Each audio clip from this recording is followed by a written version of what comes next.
10 காட்டு பன்றிகள் சேர்ந்துச்சுன்னா 1 ஏக்கர் மக்காச்சோளத்தில் 1 மணி நேரத்தில் காலி பண்ணிடும். கூட்டம் கூட்டமாக வந்து குமிஞ்சிருக்கு விருதுநகர் மாவட்டம் மருதநத்தம் காட்டு பகுதியில், அதாவது விவசாய பகுதியில். விருதுநகர் மாவட்டம் மட்டும் சொல்லிட முடியாது, மொத்த இந்தியாவுக்கே பொருந்தும். ஏன்னா காட்டு பன்றிகள் அதிகரிச்சிருக்கு, விவசாயத்தை அழிச்சு நாசம் பண்ணிக்கிட்டு இருக்கு. இந்த தலைமுறை மட்டும்தான் விவசாயம் பண்ணும். அரசாங்கம் பண்ணக்கூடிய உதவியை வச்சு மத்திய அரசும் உதவி பண்ணுறாங்க, மாநில அரசும் உதவி பண்ணுறாங்க. ஆனால் அந்த உதவி விவசாயிக்கு போதுமானதா அப்படின்னு கேட்டால் நிச்சயமாக போதுமானதா இல்லை.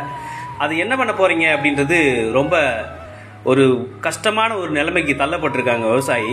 எப்படி விவசாயம் அடுத்த தலைமுறைக்கு போகும் அப்படிங்கிறது இங்கே ரொம்ப ரொம்ப ரொம்ப கேள்விக்குறியாக தான் இருக்குது. ஏன்னா இந்த வீடியோலாம் வந்து மருதநத்தம் காட்டுக்குள்ளே படமாக்கப்பட்டிருக்கு. இந்த பன்றி வீடியோலாம் திட்டத்தட்ட 5 மணி நேரம் காத்திருந்து எடுத்தோம். நிச்சயமாக அடுத்தவங்களுக்கு ஷேர் பண்ணுங்கள். விவசாயிக்கு நல்லது நடக்கட்டும். நான் கூட நிற்பேன், எனக்கு நிற்கணும்னு என் மனசு சொல்லுது.